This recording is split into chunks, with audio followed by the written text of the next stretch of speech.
Hello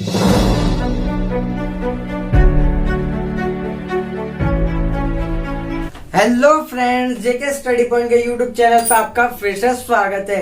आप पढ़ने वाले हैं आज राष्ट्र निर्माण की चुनौती, चैप्टर नंबर 1 पॉलिटिकल साइंस का, बुक सेकंड। राष्ट्र निर्माण की चुनौती है चैप्टर नंबर 1।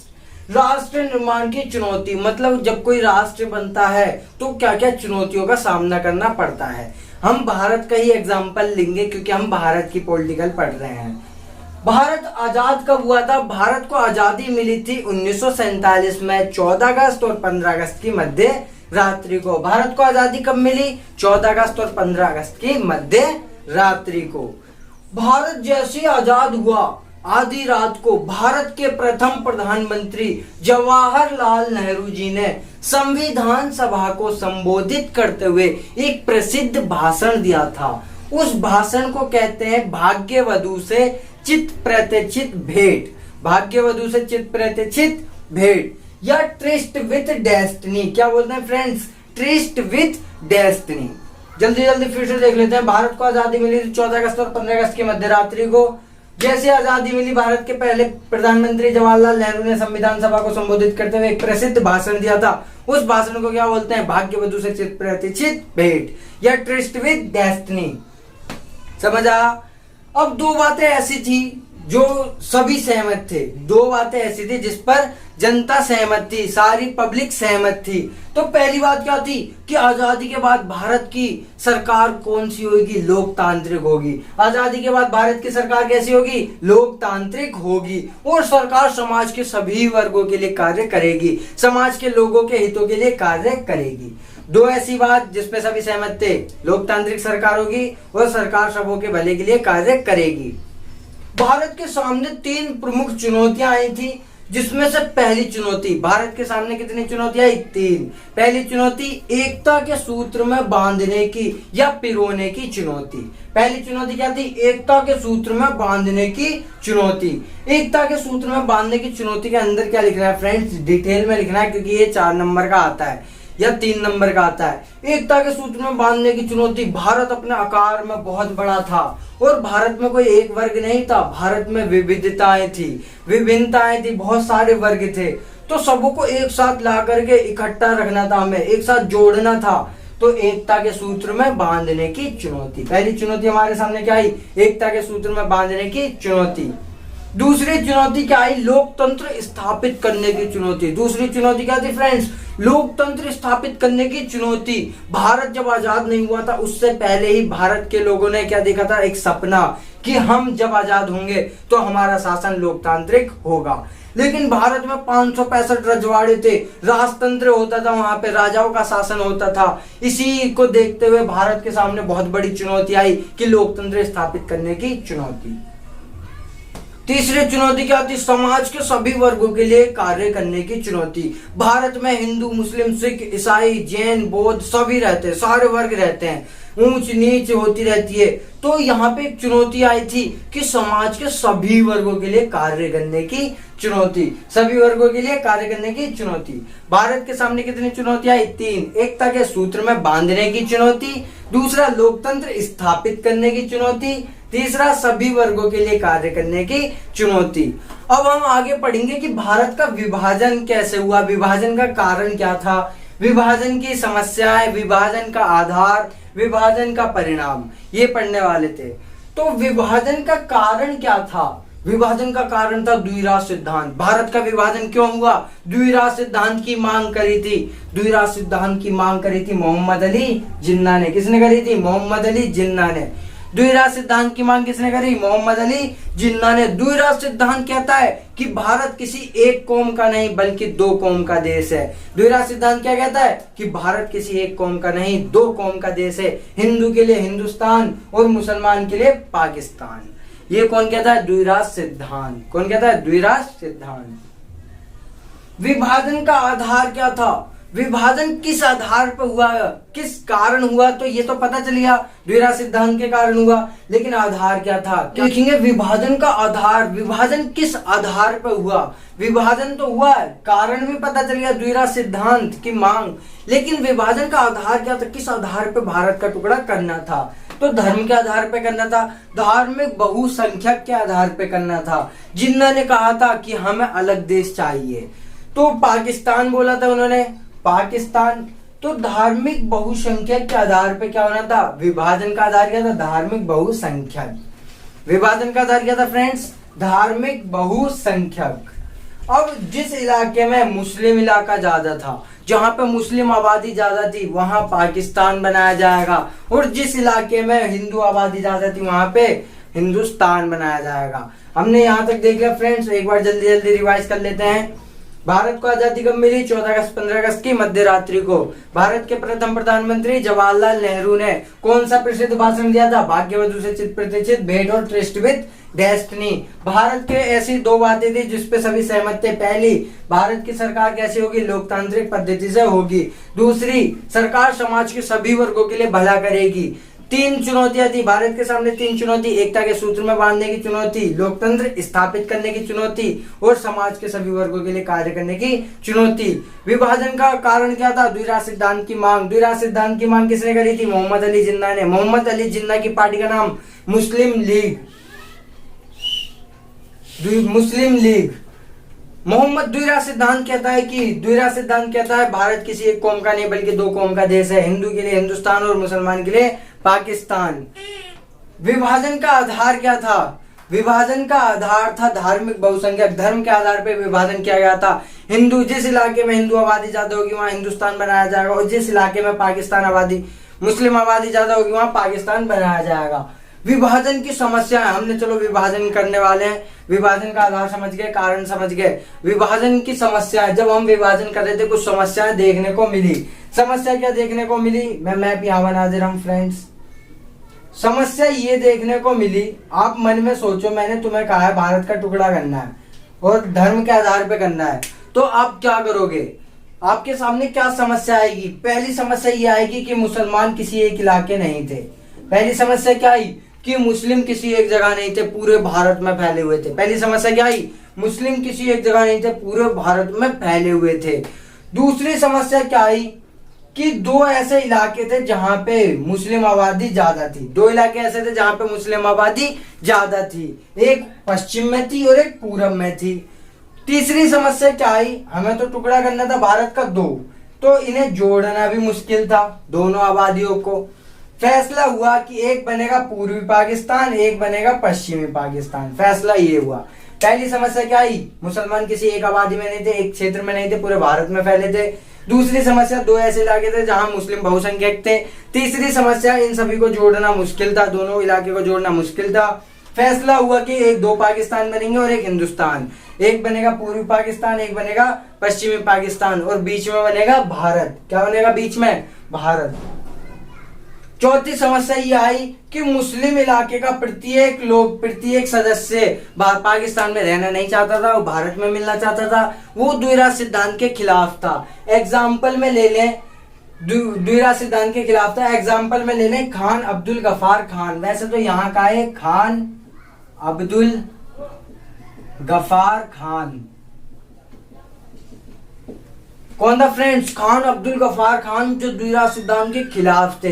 इसीलिए इन्हें एक और नाम से जाना जाता है, सीमांत गांधी, छोटा गांधी। क्यों बोला जाता है, क्योंकि गांधी भी जी चाहते थे कि द्विराज सिद्धांत ना हो, भारत का विभाजन ना हो। ऐसे ही सेम खान अब्दुल गफार खान चाहते थे कि भारत का विभाजन ना हो, भारत का टुकड़ा ना हो, द्विराज सिद्धांत के खिलाफ थे। इसीलिए इन्हें क्या बोला जाता है, सीमांत गांधी। क्या बोला जाता है, छोटा गांधी। अब अगली समस्या ये आई कि पाकिस्तान में कुछ हिंदू और सिख रह गए, हिंदुस्तान में कुछ मुसलमान रह गए। तो जो हिंदू और सिख थे और भारत में मुसलमान थे, इनके सामने बहुत बड़ी समस्या आ गई। अपने ही देश में सुबह उठ के आंखें खोली तो अपने ही देश में ये विदेशी बन गए। क्या बन गए, अपने ही देश में विदेशी बन गए, और इन्हें चंद घंटों में ही देश छोड़ के जाना पड़ा। चंद घंटों में ही देश छोड़ के जाना पड़ा, और बहुत ही लड़ाई दंगे हुए। ये विभाजन की कुछ समस्याएं थी। अब विभाजन का परिणाम क्या निकला, विभाजन का परिणाम, अब तुम ही सोचो, तुम पाकिस्तान में रह गए और वहां पे तुम सुबह उठे तो तुमने देखा कि हम तो किसी और देश में हैं, तो समस्या आ गई। अब परिणाम क्या निकलेगा, तुम्हारी हमारी बहुत बड़ी आबादी पाकिस्तान में रह गई थी, उन्हें पता नहीं था बहुत बड़ी आबादी को कि हम पाकिस्तान में हैं। तो वो क्या हुए, बहुत बड़ी आबादी उठ करके कहाँ आई, भारत। कहाँ आई, बहुत बड़ी आबादी का हस्तांतरण हुआ। क्या हुआ फ्रेंड्स, बहुत बड़ी आबादी का हस्तांतरण हुआ। एक स्थान से उठ के दूसरे स्थान पर आना हस्तांतरण कहलाता है। तो बहुत बड़ी आबादी पाकिस्तान से उठ के भारत आई। कैसी आई, ये हस्तांतरण आकस्मिक था, अनियोजित था और हिंसा भरा था। कैसा था फ्रेंड्स, आकस्मिक, अनियोजित और हिंसा भरा था ये वे आबादी का हस्तांतरण। दूसरी बड़ी विभाजन का परिणाम क्या निकला, पहला परिणाम निकला सांप्रदायिक हिंसा बढ़ी। पहला परिणाम क्या निकला, सांप्रदायिक हिंसा। हम ऊपर नीचे कर सकते हैं, कोई दिक्कत नहीं है।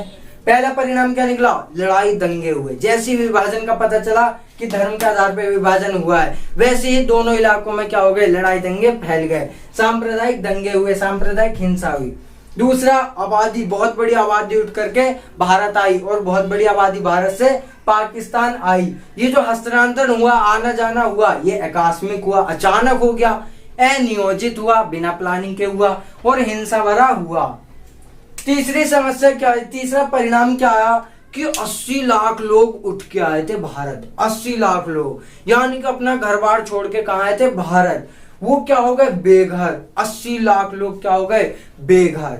ये था तीसरा परिणाम। पहला परिणाम सांप्रदायिक हिंसा, दूसरा परिणाम बहुत बड़ी आबादी उठ के भारत हस्तांतरित हुई और आकस्मिक हुई, अनियोजित हुई, हिंसा भरी हुई। तीसरा परिणाम 80 लाख लोग अपना घर छोड़ के आए थे, बेघर हो गए। चौथा परिणाम, जब उन पर घर नहीं है तो कहाँ रहना पड़ा, शरणार्थी शिविर में। कहाँ रहना पड़ा फ्रेंड्स, शरणार्थी शिविर में। ये चौथा परिणाम था, उन्हें शरणार्थी शिविर में रहना पड़ा। पांचवा परिणाम, महिलाओं के साथ दुष्व्यवहार हुआ। पांचवा परिणाम, महिलाओं के साथ दुष्व्यवहार हुआ, जबरन शादी कर दी गई, हत्या कर दी गई। कई बार ऐसा हुआ कि परिवार के लोगों ने अपने कुल की इज्जत बचाने के लिए उनके हत्या खुद ही कर दी। छठा परिणाम, सांप्रदायिक संपत्ति का बंटवारा। छठा परिणाम, संपत्ति का बंटवारा हुआ। भारत का स्थल का तो बंटवारा हुआ ही हुआ, साथ ही संपत्ति का भी बंटवारा हुआ। छठा परिणाम ये था। इसकी हमने अभी तक पढ़ लिया है, जो क्या पढ़ा है, भारत को आजादी कब मिली, आजादी के समय जवाहरलाल नेहरू का भाषण क्या था, भाषण में उन्होंने क्या क्या बोला, भाषण को क्या बोलते हैं, भाग्यवशों से चित प्रतिचित भेंट या ट्रिस्ट विद डेस्टिनी। भारत की 3 चुनौतियां पढ़ ली, 2 ऐसी बातें जिसपे सब सहमत थे। 3 चुनौती क्या थी, एकता के सूत्र में बांधने की चुनौती, लोकतंत्र स्थापित करने की चुनौती और समाज के सभी वर्गों के लिए भला करने की चुनौती। विभाजन के समस्या, परिणाम, कारण, प्रक्रिया, ये सब पढ़ लिया है। अब हम पढ़ने वाले हैं 1947 का साल कैसा था। एक एक करके हम पॉइंट को निपटाएंगे। इस वीडियो में हम 3 ही पॉइंट निपटाएंगे, ये, क्योंकि ये 3 बड़े पॉइंट हैं और वीडियो बड़ी हो जाएगी। तो सबसे पहले हम क्या देख रहे हैं, 1947 का साल कैसा था।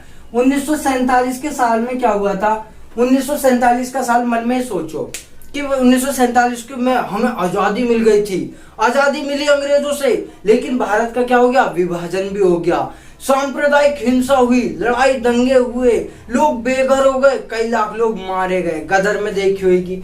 तो 1947 का साल कैसा था, भारत को आजादी मिली, परंतु क्या हो गया, भारत का विभाजन हो गया। क्या हो गया, आजादी मिली लेकिन भारत का विभाजन हो गया। दूसरा क्या हुई, लड़ाई दंगे हुए, हिंसा फैली, सांप्रदायिक दंगे हुए। और तीसरा क्या निकला, कई लाख लोग मारे गए, लाखों लोग मारे गए और वह बेघर हो गए। ये था हमारा 1947 का साल। क्या हुआ था, आजादी तो मिली भारत को, विभाजन भी हो गया और हिंसा बढ़ी, दंगे हुए, लड़ाई हुई, सांप्रदायिक हिंसा बढ़ गई, हिंदू मुसलमान लड़ाई हुई, मारकाट हुई। तीसरा परिणाम, कई लाख लोग मारे गए, कई लाखों लोग मारे गए, 80,000 लोग बेघर हो गए। हमने अभी पढ़ा था पहले परिणाम में। ये हुआ था 1947 के साल में। अब हम देखने वाले हैं, अब अगला टॉपिक क्या है यार,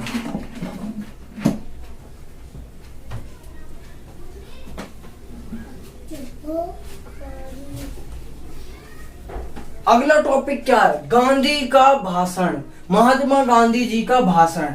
14 अगस्त 1947 में ही कलकत्ता में, कहां पे, कलकत्ता, इसे कोलकाता भी बोल सकते हैं। 14 अगस्त को कलकत्ता में गांधी जी ने एक प्रसिद्ध भाषण दिया था। उस भाषण में गांधी जी ने कहा था कि कल भारत अंग्रेजी हुकूमत से मुक्त हो जाएगा, आजाद हो जाएगा और कल ही भारत का विभाजन भी हो जाएगा। इसीलिए कल का दिन हमारे लिए खुशी का दिन भी है और गम का भी दिन है। गांधी जी ने क्या कहा था? कलकत्ता में भाषण दिया था गांधी ने। क्या भाषण दिया था गांधी जी ने? भाषण ये था कि कल भारत आजाद हो जाएगा और कल ही भारत का क्या हो जाएगा? विभाजन हो जाएगा। इसीलिए कल का दिन हमारे लिए खुशी का दिन भी है और गम का दिन भी है। ये कहा था गांधी जी ने, यही कहा था 1947 में 14 अगस्त को, आजादी से एक दिन पहले कलकत्ता में खड़े होकर प्रसिद्ध भाषण दिया था और कहा था कि कल भारत अंग्रेजी चुंगल से आजाद हो जाएगा और कल ही भारत का क्या हो जाएगा? विभाजन हो जाएगा, दो दिलों का टुकड़ा हो जाएगा। इसीलिए कल का दिन खुशी का दिन भी है और गम का दिन भी है। क्वेश्चन में पेपर घुमा के आता है कि कल का दिन हमारे लिए खुशी का दिन भी है और गम का दिन भी है। ऐसा क्यों कहा जाता है? ये भाषण किसने दिया था, कब दिया था, कहाँ दिया था? ये क्वेश्चन आ सकते हैं। पढ़ लिया फ्रेंड्स। चलिए अब आगे बढ़ते हैं। अगला टॉपिक क्या है? रजवाड़ों का विलय। अब हम क्या देखेंगे? अगला टॉपिक है रजवाड़ों का विलय। थोड़ा बड़ा टॉपिक है रजवाड़ों का विलय। अब ये देखेंगे हम रजवाड़ों का विलय। रजवाड़ों का, भारत में रजवाड़े कितने थे? भारत में कितने रजवाड़े थे? 565 रजवाड़े थे। कितने रजवाड़े थे? 565 रजवाड़े थे। अब रजवाड़ों के सामने, रजवाड़ों पे क्या होता था? राजाओं का शासन। जब अंग्रेजी हुकूमत जा रही थी, रजवाड़े गए अंग्रेजी हुकूमत के पास, अंग्रेजों के पास, उनसे बोला भैया अब हम क्या करें, तुमने तो विभाजन कर दिया भारत और पाकिस्तान का, हमारा क्या होगा? तो अंग्रेजों ने उनके सामने 3 बातें रखी। कौन सी 3 बातें रखी फ्रेंड्स? अंग्रेजों ने कहा रजवाड़ों से, राजाओं से कि या तो तुम भारत में मिल जाओ, या तो तुम भारत में मिल जाओ, या तुम पाकिस्तान में मिल जाओ, या तो तुम भारत में मिल जाओ या तो पाकिस्तान में मिल जाओ, या अपने आप को क्या रखो? स्वतंत्र। 3 बातें उनके सामने रख दी, भारत में मिलना, पाकिस्तान में मिलना या स्वतंत्र रहना।